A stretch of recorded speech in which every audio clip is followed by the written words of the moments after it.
So, as you saw on my slide, we spent about $6 million on legal expenses.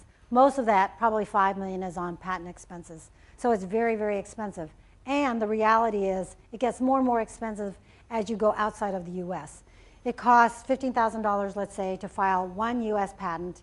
And if you have like a group of them, it's going to rapidly increase in expenses. And then if you go non-US, we call foreign patents, so there's Europe and Japan, it can be very, very expensive. So typically, we will try to file a patent to allow ourselves the ability to file foreign if we want to. But many times, we don't file foreign. It turns out we're lucky that we are a big market in the US, and most multinational companies will want to play in the US so that a US patent is okay. It's not necessarily good enough, but it's kind of good enough if that's all we have. So we'll have US patents only. Sometimes we have international patents.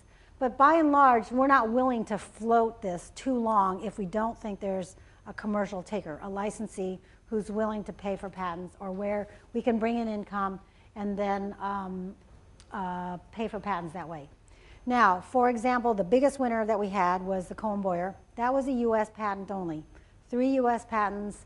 We had 350 companies license this technology.